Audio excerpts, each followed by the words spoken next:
मुंह से जुड़े कैंसर के मामले इतने ज़्यादा तेज़ी से बढ़ रहे हैं कि जैसे लगता है कि सामान्य कोई जुकाम बुखार के मरीज हैं। साथ साथ अब पुराना एक दादी नानी का नुस्खा है, नमक और मस्टर्ड ऑयल को मिला लो और उसे करते रहो तो जो क्लार्क है वो चला जाता है। मुंह से जुड़ी हुई बीमारी, खास तौर से पायरिया का हृदय रोग से डायरेक्ट संबंध है। दूध का दांत अगर समय से पहले गिर जाएगा तो आपके जो पक्के दांत हैं उनके टेढ़े मेढ़े या गलत जगह निकालने की संभावनाएं बहुत ज़्यादा बढ़ जाती हैं। दांत का मसूड़े में जो पकड़ होती है वो कम हो जाती है और उसके बाद दुर्गंध आना मुंह से। ये जो बीमारी हमने देखा है कि अब ये शुरू हो गई है, इस पर क्या कहेंगे? ये डिवाइस हम जो लाने वाले हैं, ये डिवाइस के आ जाने से बिना कोई कट या चीरा लगाए आपके मुंह के कैंसर की जांच होगी और वो भी बिल्कुल सटीक। नमस्कार, मैं हूं आपके साथ कुलभूषण राजदेव और आप देख रहे हैं जेएमडी न्यूज। जिस तरह चेहरे में आंखों की चमक होती है वैसे ही दांतों की दमक भी होती है। हमारे ये जो दमक और चमक का कॉम्बिनेशन है ये हम बुजुर्गों से सुनते आए हैं और आपकी स्माइल को दांत जो होते हैं उनकी सफ़ेदी जो होती है, दांतों की चमक जो होती है, दमक, वो और भी ज़्यादा चौगुनी कर देती है। लेकिन कई बार जब आप मुस्कुराते हैं तो दांत टेढ़े मेढ़े होते हैं, टूटे होते हैं या फिर उनमें कुछ ऐसा प्लार्क जमा होता है या कुछ ऐसे धब्बे जमा होते हैं जिसकी वजह से लोगों को शर्मिंदगी महसूस करनी पड़ती है। तो आज हम इसी दांत की चीज़ों से, डेंटिस्ट से जुड़ी तमाम चीज़ों को लेकर के मौजूद है। हमारे साथ डॉक्टर मनीष बिश्नोई जी मौजूद है। मनीष जी, बहुत बहुत स्वागत है आपका जेएमडी न्यूज़ पे।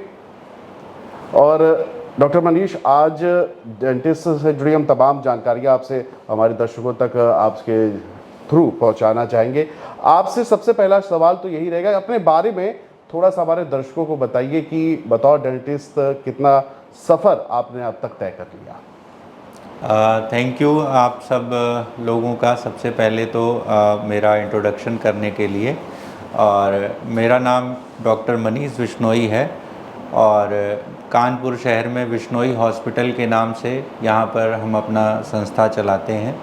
और सन 2011 में मैंने यहाँ पर एक सिंगल डेंटल चेयर से अपनी प्रैक्टिस का शुरुआत करी थी और उसके बाद से लगभग 14 वर्ष कंप्लीट हो चुके हैं।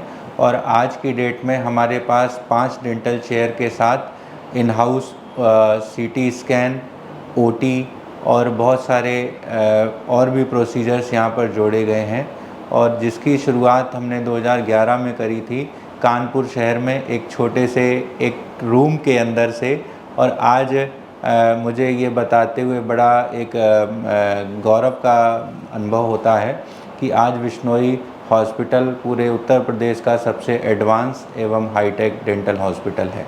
बिल्कुल डॉक्टर बिश्नोई जी, जिस तरह से अगर कानपुर शहर की बात की जाए तो आपका नाम जो है कई, जिस तरह से आपने जो अपने सफ़र की शुरुआत आपने बताई है और साथ ही साथ आपने कानपुर का जिक्र किया है, तो देखिए दुनिया के सबसे खुशनुमा लोग तो कानपुर में ही होते हैं। और आपने अगर कानपुर आप प्रैक्टिस कर रहे हैं तो आप जानते होंगे कि कानपुर में गुटखा द्रव्य पदार्थ जो एक सेवन होता है, प्रचलन चला आ रहा है पान मसाले का। तो कहीं ना कहीं आप भी ऐसे पेशेंटों से दो चार हाथ आपका होता रहता होगा कहीं कि इस तरह से बड़ी बीमारी, चैलेंज बहुत होता होगा, क्या कहना होगा आपका? हाँ, बहुत सारे चैलेंजेस आते रहे हैं। शुरुआत से हम लोग ने इस बात को बहुत कोशिश करी है कि गुटखे के लिए हम लोग जो है बहुत सारे कैंपेन चलाए हैं कि जैसे टोबैको डे पे बहुत सारे कैंपेन चलाए गए, लोगों को बहुत समझाने की कोशिश करते हैं। बट बहुत बार लोगों को ऐसा लगता है कि बिना गुटखा खाए तो उनका जीवन ही नहीं चल सकता है। और कई बार तो लोग मुझसे दांतों का इलाज इसलिए कराने आते हैं कि वो गुटखा खा सके। तो बहुत सारी इस तरह की चीज़ें हैं। बट अगर हम इसको एक संवेदनशील मुद्दे की तरह देखें तो आज की डेट में ये सबसे ज़्यादा सीरियस मुद्दा है और ये सबसे बड़ी हेल्थ केयर क्राइसिस है आज के दौर की। क्योंकि आज जो सिचुएशन है और जो 15 साल पहले सिचुएशन थी, मेरी अपनी जर्नी की मैं बात बताना चाहता हूँ कि आज की डेट में ओरल कैंसर और मुंह से जुड़े कैंसर के मामले इतने ज़्यादा तेज़ी से बढ़ रहे हैं कि जैसे लगता है कि सामान्य कोई जुकाम बुखार के मरीज हैं। और इसके बावजूद भी गुटखा खाने वालों की संख्या दिन रात बढ़ती जा रही है और उसके साथ ही कानपुर पूरे दुनिया में और पूरे भारत में सबसे ज़्यादा कैंसर के पेशेंट सप्लाई करने वाला शहर या रीजन बन चुका है। हम लोगों ने गुटखे को बनाया, गुटखे का यहाँ से आविष्कार हुआ, फिर गुटखे का प्रचलन सब जगह हुआ और कैंसर में भी कानपुर पूरी दुनिया में सबसे एक नंबर है, जो जिसका मूल कारण पान मसाला और गुटखा खाने की लत है। बिल्कुल, आपने जिस तरह से ये बात बताई, और ये देखिए बात बड़ी ही चिंता का विषय है, इस पर लोगों को, दर्शकों को हमारे ध्यान देना चाहिए कि जिस तरह से डॉक्टर मनीष चीज़ें बता रहे हैं, देखिए प्रैक्टिस उन्होंने शुरू करी और जिस तरह से उन्होंने बताया कि लोग दांत क्लीन कराने इसलिए आते हैं ताकि फिर से गुटखा शुरू कर चुके हैं। बिल्कुल ये बात फैक्ट की बात है, कई बार अक्सर ऐसा देखा जाता है। डॉक्टर मनीष, आपने कैंसर, ओरल कैंसर का जिक्र किया, तो कई जो मैं नॉर्मल बीमारियां शुरू करता हूँ, जो पान मसाला गुटखा नॉर्मल जो दिक्कत होती है, पायरिया शुरू हो जाती है, मुंह में सफ़ेद झाग जैसा होना, सड़न, पस पड़ जाना और सूजन होना, और होती है दांत का मसूड़े में जो पकड़ होती है वो कम हो जाती है और उसके बाद दुर्गंध आना मुँह से। ये जो बीमारी हमने देखा है कि अब ये शुरू हो गई है, कॉमन, आपने बिल्कुल कहा, सर्दी जुकाम की तरह, वायरल फीवर की तरह ये बीमारियां हो गई है, इस पर क्या कहेंगे? दांत साफ नहीं करने की आदत को यहाँ पर बहुत सामान्य तरीके से लिया जाता है। मतलब अगर आप किसी को ये बोलते कि मैंने आज ब्रश किया या नहीं किया, तो ये बहुत एक सामान्य बात है, लोग उसको कंसीडर नहीं करते हैं।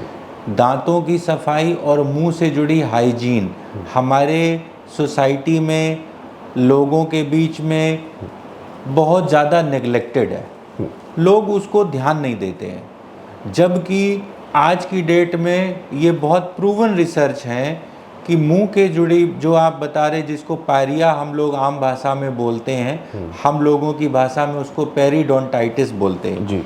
पेरिडोंटाइटिस क्या है? एक मसूड़ों का बहुत घातक इन्फेक्शन होता है, जो सबसे पहले मसूड़ों से शुरू होता है। उसमें सबसे पहले आपके मसूड़ों में हल्की फुल्की सूजन आनी शुरू होती है और धीरे धीरे मसूड़े फूलने लगते हैं, फिर उनसे ब्लड आना शुरू होता है।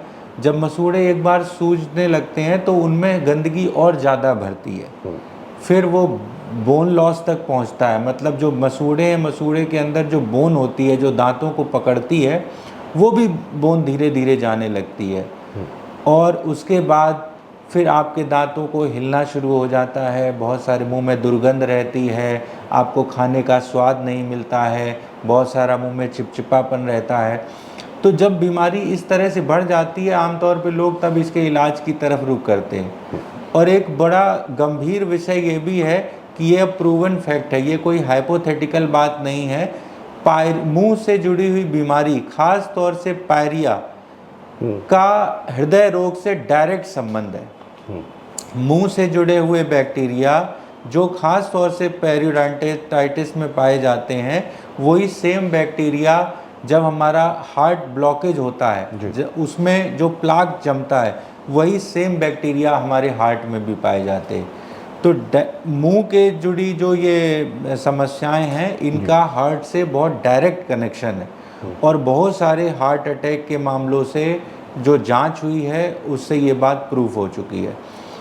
तो ये बीमारी सिर्फ आपके मुंह का ही नुकसान नहीं कर रही है, ये आपके ओवरऑल पूरी सेहत का नुकसान करती है, जिसमें हृदय रोग भी शामिल है। बिल्कुल डॉक्टर मनीष, आपने जिस तरह से बताई, और ये बड़ी शॉकिंग बात है, मुझे भी इसकी जानकारी नहीं थी, और दर्शकों को भी मैं यही कहना चाहूँगा, जिस तरह से डॉक्टर मनीष ने बताया कि जो आपके मुंह के अंदर जो भी बैक्टीरिया होते हैं, हार्ट में भी हो जाते हैं। तो अब आप समझ लीजिए कि आपको अपने माउथ की, मुंह की और दांतों की, आसपास के अन्य क्षेत्रों की कैसे सफाई, क्या कुछ करनी है, इसको चिंता का विषय है, इसे हल्के में ना ले। डॉक्टर मनीष, एक प्रश्न और रहता है, लाइफस्टाइल आज की बड़ी अलग है, आपने भी शुरुआत में की, फास्ट फूड चलता है। फास्ट फूड आप देखिए कि स्ट्रीट फूड, फास्ट फूड, इसके अलावा अल्कोहल, स्मोकिंग भी जो है बड़ी कॉमन हो गई है, और गर्ल्स बॉयज़ बोथ, इसमें मतलब जेंडर नहीं लाते, लेकिन आज हर व्यक्ति, देखिए आज एक शौक हो गया है, स्टेटस सिंबल हो जाता है इस चीज़ों को, अल्कोहलिंग करना, ये स्मोकिंग करना। इनका दांतों में कितना ज़्यादा इम्पैक्ट पड़ता है, और अगर हम पूरे ओरल हेल्थ पे बात करें तो क्या इम्पैक्ट पड़ेगा? ये बहुत रिलेवेंट टॉपिक है जो आपने ये सवाल पूछा। ये बहुत अच्छा और बहुत जेन्युइन सवाल है। ख़ास तौर से फास्ट फूड या ऐसी कोई भी फूड आइटम्स जो दांतों में चिपकते, उनमें से सारी चीज़ें आती है। पिज़्ज़ा, बर्गर, मैदे से बने हुए चीज़ें, बहुत सारे बिस्किट, बहुत सारे चॉकलेट्स, और कोई भी इस तरह के पदार्थ जो दांतों में चिपक जाते हैं और जो आसानी से नहीं छूटते। अगर ये चीज़ों का कंजम्पशन आपका ज़रूरत से ज़्यादा है और इनको खाने के बाद आप ब्रशिंग या प्रॉपर पानी से कुल्ला करके वो चिपके हुए पदार्थ को, बचे हुए भोजन को नहीं हटाते हैं, तो निश्चित रूप से मानिए कि ये आदतें आपके दांतों में कैविटी लाने के लिए सबसे ज़्यादा जिम्मेवार है। दो दांतों के बीच में जब वो चिपकने वाले खाने के बचे हुए अंश चिपके रहते हैं और वो कभी कभी एक रात, दो रात या हफ्तों तक अंदर फंसे रह जाते हैं, दांत में उस जो बचे हुए खाने के अंश हैं उस पे बहुत सारे बैक्टीरिया अटैक करते हैं। जब बैक्टीरिया उस बचे हुए भोजन को कंज्यूम करते हैं तो उसके बदले में वो वहाँ पर एसिड रिलीज़ करते हैं, और वो एसिड जब दांतों की सरफेस से कांटेक्ट में आता है तो एक साथ दो दांत खराब होते हैं। जैसे बीच के दांत के कांटेक्ट में खाना चिपका तो वो इस दांत को भी खराब करेगा और इस दांत को भी खराब करेगा, और धीरे धीरे जब वहाँ पर कैविटी लगनी शुरू होती है तो एक साथ दो दांत खराब होते हैं, और जितना ज़्यादा खाना फंसना शुरू हो जाता है दांत के खराब होने की स्पीड उतनी ज़्यादा बढ़ती चली जाती है। आज के ज़माने में चूँकि चलन ही फास्ट फूड का है तो ऐसा तो कहना या इससे बच पाना तो बहुत मुश्किल काम है। बच्चों की तो ख़ास तौर से आदतें ही ऐसी हो गई हैं कि वो सामान्य भोजन नहीं करते, फास्ट फूड पर ही निर्भर है।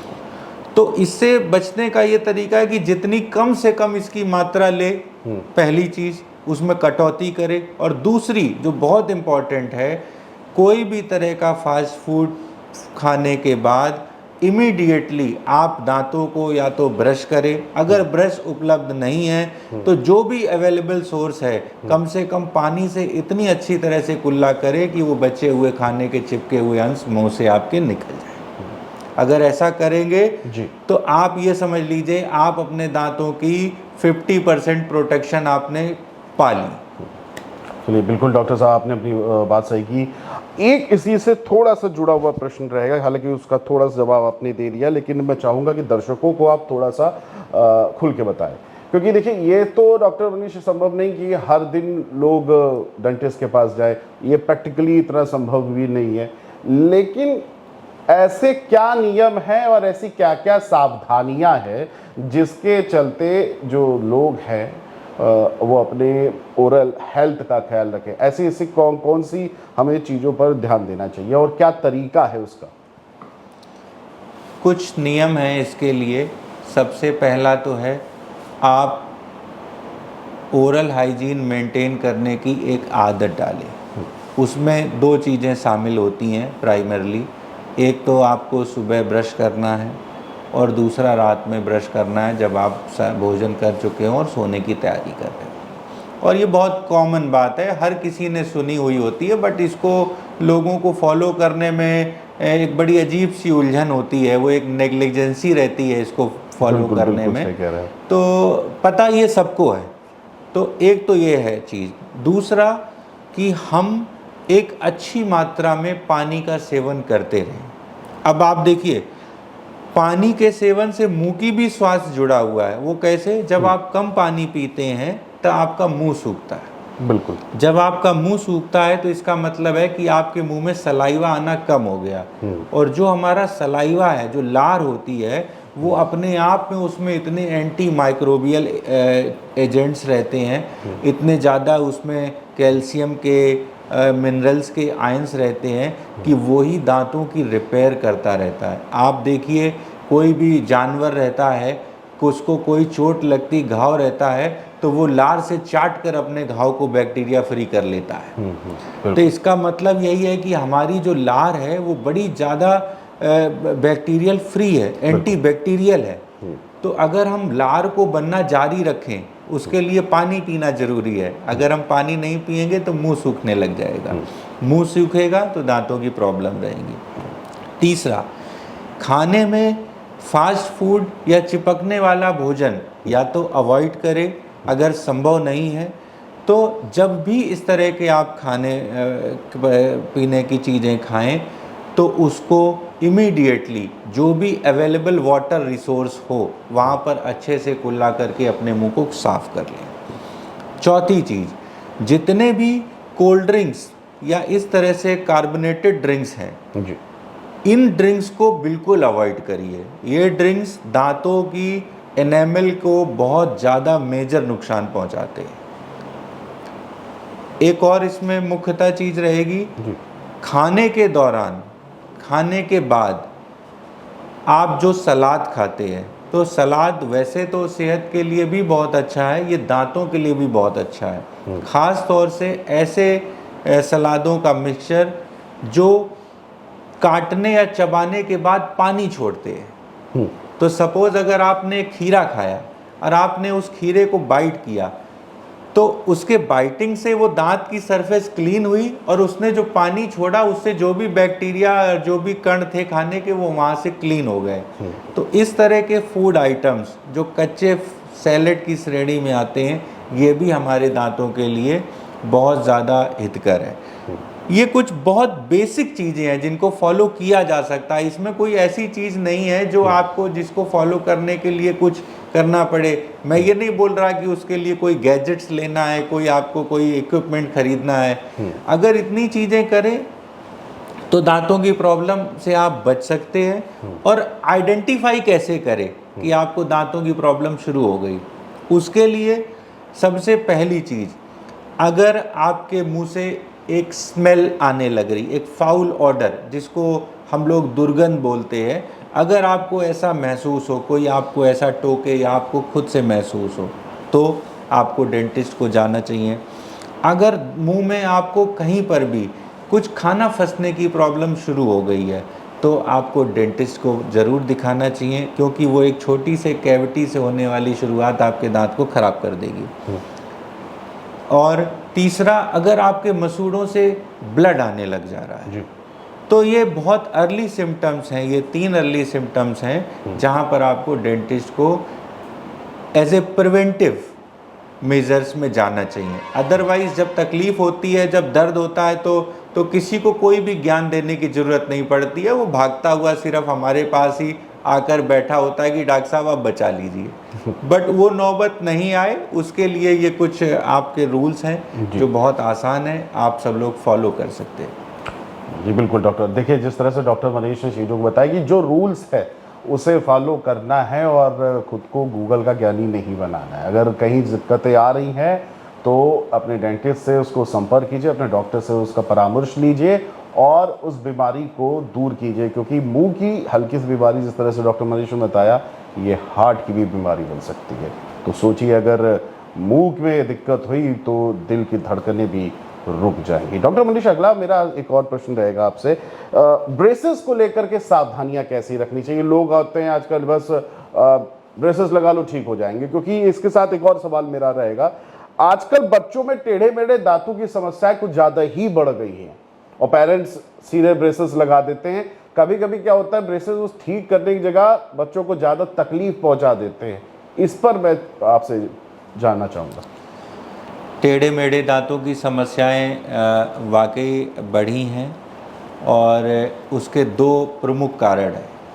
पहली चीज़ तो अब वो समस्या हमें नज़र आने लगी है। अभी लेवल ऑफ अवेयरनेस आज के इस डिजिटल युग में जहाँ पर एस्थेटिक और कॉस्मेटिक का बहुत ज़्यादा इस समय चलन बढ़ चुका है, लोग हर हालत में सुंदर दिखना चाहते हैं। तो उस स्थिति में कोई भी इस तरह की बनावट में अगर कोई दांत की टेढ़ापन है या वो दांत में सही से अलाइन नहीं है तो वो आपको अब ज़्यादा नोटिस होने लगे हैं। और दूसरी चीज़ ये है, जो हमारे खान पान की आदतें बदली हैं, जो खान पान के जैसे ये फास्ट फूड के कैटेगरी के जो फूड हैं, आज के दौर में खाना चबाने के लिए बहुत मेहनत नहीं करनी पड़ती है, इतना प्रोसेस्ड फूड आ रहा है। बिल्कुल। तो क्या है, जब हमारे जबड़े की बच्चों की एक्सरसाइज ही नहीं होती है, वो छोटे छोटे प्रोसेस्ड फूड खाते रहते हैं, तो उनका जॉ भी ग्रो नहीं होता। जब वो जॉ ग्रो नहीं होता है तो उस छोटे जबड़े के अंदर ज़्यादा दांतों को एकोमोडेट करना एक प्रॉब्लम है। तो वो दांत क्या होते हैं कि आगे पीछे निकलना शुरू कर देते हैं। कभी कभी ज़्यादा फास्ट फूड खाते रहें बच्चे तो उनके दूध के दांत समय से पहले गिर जाते। दूध का दांत अगर समय से पहले गिर जाएगा तो आपके जो पक्के दांत हैं उनके टेढ़े मेढ़े या गलत जगह निकालने की संभावनाएं बहुत ज़्यादा बढ़ जाती हैं। डॉक्टर साहब यहाँ हल्का सा रोकना चाहूँगा, आपने बड़ी अच्छी चीज़ पूछी क्यूरियोसिटी के लिए, तो मैंने कहा इसी में जोड़ लेते। क्या एज होती है दूध के दांतों के गिरने की, मैं जरा दर्शकों को बताइए, जो पेरेंट्स हैं वो भी जानते हैं। देखिए, दूध के दांतों की जो एज है उसको हम लोग जो डेसिडुअस टीथ बोलते हैं, डेसिडुअस टीथ के अलग अलग डेसिडुअस टीथ के गिरने का अलग अलग टाइम फ्रेम है। जैसे कि जो हमारे सामने के ऊपर के और नीचे के दांत होते हैं, ये बच्चों में 6 से 8 साल की उम्र तक गिरना शुरू होते हैं। और जब ये सामने के दांत गिरते हैं तो नीचे से जब नया दांत आएगा ये तभी गिरते हैं। ठीक है। अब एक चीज इंटरेस्टिंग ये है कि बच्चों के मुंह में आने वाला पहला दांत, जिसको हम लोग मोलर टीथ बोलते हैं, बच्चों के मुंह में आने वाला पहला दांत सबसे पीछे जबड़े में निकलता है और बिना किसी दांत को तोड़े। मतलब जो पहला परमानेंट मोलर निकलता है, एक यहाँ एक यहाँ एक यहाँ, चारों कोने में, वो दांत अपने निकलने पर किसी भी दांत को गिराता नहीं है। तो बहुत सारे पेरेंट्स में ये भ्रम की स्थिति रहती है कि ये भी दूध का दांत है, और वो दूध का दांत नहीं होता है, और वो लगभग 6 से 7 साल की उम्र में निकलता है सबसे लास्ट में। तो वो उस दांत को भी कई बार बच्चे खराब कर लेते हैं और पेरेंट्स ये सोचते हैं कि अरे ये तो दूध का दांत है, खराब हो गया तो कोई बात नहीं, बट वो परमानेंट टूथ होता है। फिर जो बीच के दांत हैं, सामने का दांत मैंने बताया और पीछे का बताया, उसके जो बीच के दांत हैं, इनके निकलने की उम्र है वो 9 साल से लेकर 11 साल, और जो हमारा कैनाइन, जो सबसे नुकीला दांत होता है मुंह के अंदर, उसके निकलने की उम्र होती है 11 से 13 साल। तो हम लोग ये मानते हैं कि 13 साल की उम्र तक बच्चों के ज़्यादातर दूध के दांत गिर चुके होते हैं और उनके लगभग सारे परमानेंट दांत आ चुके होते हैं।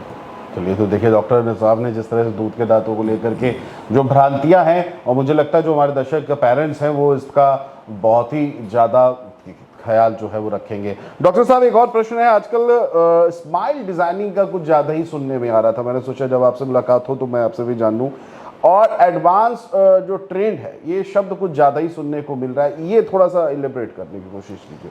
देखिए, ये जो आपका पिछला सवाल था कि टेढ़े मेढ़े दांतों की प्रॉब्लम है, तो उनको सीधा करना भी स्माइल डिज़ाइन है। मतलब जब आप हंसें तो आप ज़्यादा सुंदर दिखें, ये स्माइल डिज़ाइन है। और उसके लिए हम लोग के पास आजकल बहुत डिमांड आ रही हैं। उसके लिए लोग अपने दांतों को ज़्यादा चमकदार बनवाना चाहते हैं, जैसे दांतों को सफ़ेद वाइट कराना, पॉलिशिंग वगैरह जी कराते हैं, दांतों को अलाइन कराते हैं, और दांतों की बनावट को बहुत ज़्यादा इम्पोर्टेंस देते हैं। उनमें ही एक चीज़ होती है दांतों पर वीनियर लगवाना। वीनियर क्या है? एक बहुत पतले सिरेमिक की एक परत होती है, और उसकी जो मिनिमम थिकनेस है वो 0.3 मिलीमीटर होती है, मतलब 1 मिलीमीटर का 1/3। उतनी पतली सिरेमिक की लेयर आपके सामने के दांतों पर इस तरह से पेस्ट कर दी जाती है कि उससे दांतों की बनावट, दांतों की रंगत और दांतों का लुक पूरी तरह से चेंज हो जाता है। इसको सेलिब्रिटी स्टाइल स्माइल डिजाइनिंग हम लोग बोलते हैं। आमतौर पे जो आज के डेट में जो भी सेलिब्रिटीज़ हैं, जो भी मॉडल्स हैं, वो इस तरह के विनियर्स को ट्रीटमेंट को कराते हैं, जिससे आपने नोटिस किया होगा कि उनके दांत बहुत ज़्यादा आकर्षक और चमकदार दिखते हैं, बिल्कुल वाइट दिखते हैं। तो वो इसी तरह से जो हम लोग विनियर्स उनमें प्लेस करते हैं, उनका कमाल है। डॉक्टर साहब, एक चीज़ और देखने को और सुनने में आ रही है, 3D डेंटिस्ट जो होता है, ये क्या चीज़ होती है 3D डेंटिस्ट, अगर हम बोले डेंटल लैंग्वेज में? देखिए, 3D डेंटल टेक्नोलॉजी जो है ये अभी तक की सबसे एडवांस और लेटेस्ट टेक्नोलॉजी है। हम लोग लगातार पिछले 4 सालों से 3D डेंटिस्ट्री में काम कर रहे हैं। इसमें क्या है कि दांत के इलाज और दांत की सर्जरी का तरीका पूरी तरह से बदल चुका है। आज की डेट में सपोज़ अगर मुझे आपका कोई दांत फिट करना है या मुझे आपके जबड़े की कोई सर्जरी करनी है, तो सबसे पहले हम एक आपका 3D CT स्कैन करते हैं। वो एक मशीन होती है जिसमें आपका पूरा का पूरा चेहरा और दांत पूरे 3D फॉर्मेट में आ जाते हैं। उसके बाद अगर मुझे कोई चीज़ उसमें ऐड करनी है तो मैं उसी पर ही डिज़ाइन कर सकता हूँ। वो डिज़ाइन से अगर मुझे कोई इम्प्लांट बनाना है या कोई दांत बनाना है तो मैं तुरंत खुद अपने यहीं पर क्लिनिक के अंदर ही वो डिज़ाइन करके उसको बना सकता हूँ, 3D प्रिंट कर सकता हूँ। और वो चीज़ अब वर्चुअल सर्जरी के माध्यम से पहले कंप्यूटर पे ही करके देख ली कि ये हड्डी का जो मैं इम्प्लांट बना रहा हूँ ये पेशेंट के जब चेहरे पे लगेगा तो ऐसा तो नहीं कि उसका चेहरे की बनावट बिगड़ जाए। तो ऐसे तो कोई पहले ऑप्शन नहीं था, पहले तो डायरेक्ट सर्जरी थी। अब क्या है, वो एक वर्चुअल सर्जरी है, वो एक 3D प्लानिंग करके एक सर्जरी हम लोग करते हैं।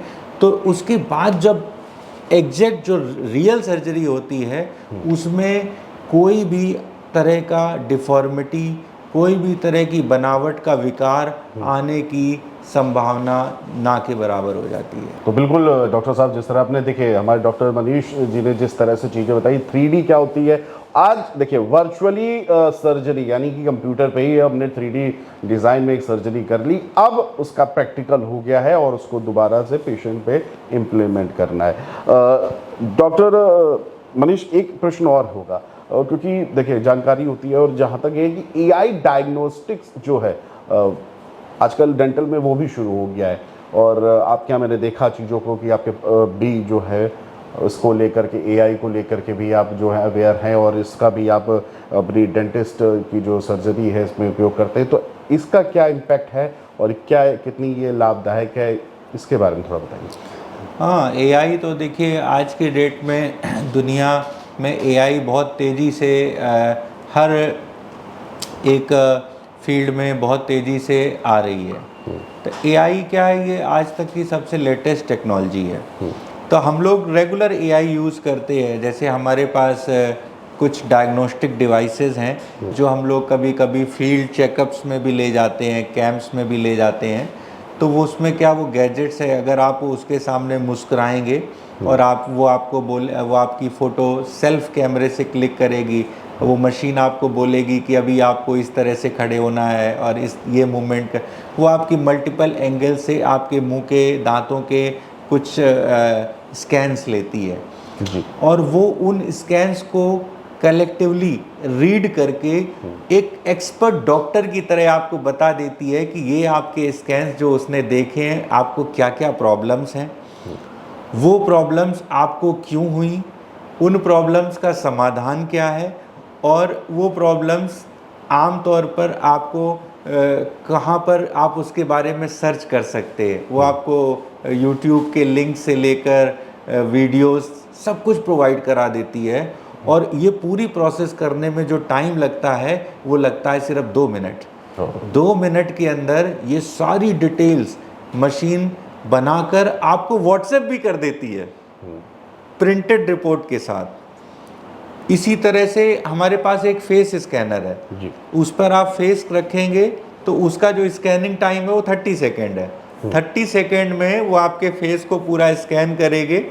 अब वो आपके चेहरे की बनावट, चेहरे का टेक्सचर और स्किन का टेक्सचर वो सब रीड करके आपको बताती है कि आपके मुंह में कितने रिंकल्स हैं, उसको आइडेंटिफाई करती है, उसको मार्क करती है कितने उसमें मस्से हैं, आपके लिप्स का कॉन्टूर कैसा है, आपकी नोज़ का कॉन्टूर कैसा है, आपकी स्किन की रियल एज कितनी है, आपके स्किन की जो वर्चुअल एज है वो कितनी है। तो इस तरह के गैजेट्स आने के बाद आज की डेट में मेडिकल में या डेंटल में इस तरह के गैजेट्स आ रहे हैं और हम लोग उसको बहुत कंटिन्यूसली, मतलब मैं पर्सनली बहुत ज़्यादा मशीन्स को लेकर और गैजेट्स को लेकर मेरा बड़ा पॉजिटिव अप्रोच रहा है शुरुआत से मतलब आप ही। गैजेट लवर हैं, हाँ, कह सकते हैं जी। शुरुआत से ही जी। मतलब आप सेटअप में देखेंगे तो आप मशीन से घिरे रहेंगे। बहुत बार लोग मुझे बोलते हैं डॉक्टर साहब आप डॉक्टर हैं कि इंजीनियर हैं, तो मैं बोलता हूँ मैं दोनों हूँ। कॉम्बिनेशन है जी। तो आपको टेक्नोलॉजी में जितना ज़्यादा आप जाएंगे बिल्कुल। उतना ही हमारे पेशेंट के लिए वो उतना ही फ़ायदेमंद चीज़ है। बिल्कुल। जो भी लेटेस्ट चीज़ है हम कोशिश करते हैं कि यहाँ पर उसको लाएं। अभी एक डिवाइस एआई में हम लोग लाने जा रहे हैं, ये एक बड़ी कमाल की चीज़ है और ये एक मेरा ड्रीम प्रोजेक्ट भी है जी। तो इसके लिए मैं बताना चाहता हूँ कि एक ऐसी डिवाइस बन चुकी है, उसने अपने सारे ट्रायल कंप्लीट कर लिए हैं और बेसिकली वो कनाडा की एक कंपनी है जिसने ये डिवाइस बनाई है। जी। वो डिवाइस का क्या काम है, वो डिवाइस मुंह के अंदर जाती है और मुंह के अंदर अलग अलग तरह के लाइट्स को एमिट करके बिना कोई कट या चीरा लगाए आपके मुंह में कैंसर है कि नहीं ये बता देती है। ओके। तो कैंसर की जांच के लिए एक बहुत बड़ा माइलस्टोन है। वो डिवाइस बहुत जल्दी हम लोग यहाँ पर लॉन्च करने वाले हैं और वो डिवाइस चूँकि पोर्टेबल है तो हम उस डिवाइस के साथ उसको ऑन फील्ड ट्रायल में भी भेजना चाह रहे हैं कि लोगों के घर पर भी वो भेजी जा सकती है, लोगों के ऑफिस में भी भेजी जा सकती है और कैंसर जिसको सस्पेक्टेड रहता है तो लोग उसकी जांच को लेकर बहुत घबराए हुए रहते हैं। उनको लगता है एक जांच होती है जिसको हम लोग बायोप्सी बोलते हैं, सामान्य भाषा में सब जानते हैं उसके बारे में। बायोप्सी में क्या होता है कि जो जगह कैंसर की सस्पेक्टेड होती है वहाँ से उसके टिश्यू को कट करके निकाला जाता है। तो लोग उस जांच से बहुत घबराते हैं। तो ये डिवाइस हम जो लाने वाले हैं, ये डिवाइस के आ जाने से बिना कोई कट या चीरा लगाए आपके मुंह के कैंसर की जांच होगी और वो भी बिल्कुल सटीक, और वो आपके घर पर भी लाकर की जा सकती है। वो भी एआई से सारा काम करती है। जी जी जी। और देखिए जिस तरह डॉक्टर मनीष ने बताया कि अभी ये मशीन आ जाएगी तो आपको ओरल जो कैंसर और जो उसके सिम्टम्स होते हैं उसमें आपको राहत मिल जाएगी। डॉक्टर साहब अब जरा मैं आपसे थोड़े प्रश्न पूछ लेना चाहूँगा। एक दो प्रश्न है जो आजकल वायरल बड़े होते हैं। आजकल एक वायरल होता है क्योंकि देखिए बड़े होता है कि विद इन 2 मिनट्स होता नहीं कि बड़ी जल्दी में। आजकल एक मेरा वीडियो चल रहा है जिसमें टूथपेस्ट के साथ चारकोल मिला लो और सिल्वर फॉइल में ऐसे लगा लो, दांत सफेद हो जाएंगे। आपने भी देखा होगा इंस्टाग्राम वगैरह में, रील्स में बड़ा चला हुआ है। हालांकि फॉरेनर्स लोग होते थे। तो ये कई चीज़ों देखना आया हूँ, कुछ भ्रांतियाँ हैं जिनसे मैं चाहूँगा कि आप उसको बताइए गलत है कि सही है। और साथ साथ अब पुराना एक दादी नानी का नुस्खा है, नमक और मस्टर्ड ऑयल को मिला लो और उससे करते रहो तो जो प्लार्क है वो चला जाता है।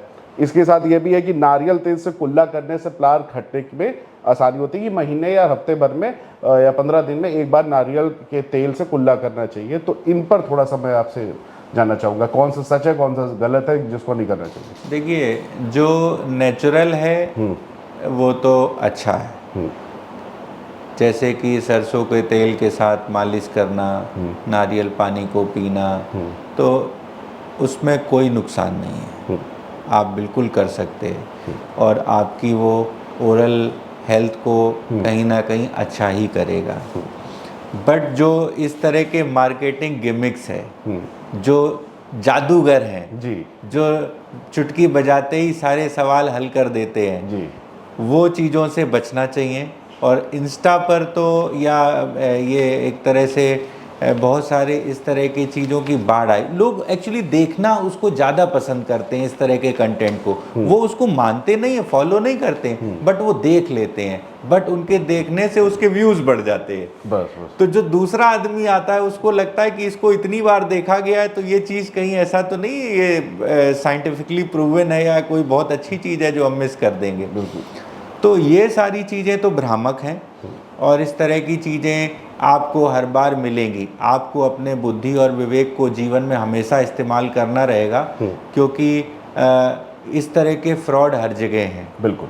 तो अपने विवेक को संज्ञान में लें। अगर कोई इस तरह के भ्रामक विज्ञापन या भ्रामक चीज़ें आपको नज़र आती भी हैं तो उसको कम से कम फॉलो करने से या किसी और को रिकमेंड करने से पहले किसी एक्सपर्ट को एक बार ज़रूर पूछ लें कि भाई ये चीज़ ठीक है या नहीं है। तो देखिए, जिस तरह से डॉक्टर मनीष ने चीज़ें स्पष्ट कर दी, ये जो लिक्विड और ये जो टूथपेस्ट चलते हैं जो 1 मिनट में लगाया और वाइट सफ़ेद कर दिया, अगर ऐसा होता तो डेंटिस्ट फिर ना होते, ये स्पष्ट मैं आपसे कहना चाहता हूँ। तो इस तरह की भ्रामक खबरों में और सोशल मीडिया के इन लोग चक्करों में मत पड़े। अगर आप को आज जिस तरह से डॉक्टर मनीष ने जिस तरह से चीज़ें बताई कि कैसे ओरल हेल्थ को और ओरल चीज़ें हमें फॉलो करनी चाहिए, बेसिक चीज़ें वही 2 टाइम ब्रश करना और कुल्ला करना, और जो देसी नुस्खे हैं जो प्राकृतिक हैं, नुकसानदेह नहीं, आर्टिफिशियल नहीं, प्राकृतिक हैं, उनसे बचाव रखिए। और समय रहते हमेशा अपना चेकअप जो है डेंटिस्ट से कराते रहिए ताकि आपके ओरल कैंसर जैसे कोई घातक बीमारियों से आप बचे रहें, और साथ ही साथ हार्ट डिसीज़ से भी, क्योंकि उसका डायरेक्ट कनेक्शन है, जैसे जैसे डॉक्टर मनीष विश्नोई ने हमें बताया। डॉक्टर मनीष जी, आपका बहुत बहुत शुक्रिया हमसे जुड़ने के लिए, और तमाम पहलुओं पे और ओरल हेल्थ को लेकर आपने जो आज हमें कई जागरूक चीज़ें बताई हैं उस पर बातचीत करने के लिए आपका बहुत बहुत धन्यवाद। तो हमारे साथ थे डॉक्टर मनीष विश्नोई जी, जिन्होंने तमाम चीज़ों की बात बताई, कैसे ओरल हेल्थ में और डेंटिस्ट की दुनिया में, डेंटल जो प्रॉब्लम्स है इसकी दुनिया में एआई कैसे अच्छा काम कर रहा है और लोगों को और बेहतर चीज़ें प्रोवाइड करा रहा है। फिलहाल अभी के लिए इतना ही। देखते रहिए जेएमडी न्यूज़। नमस्कार।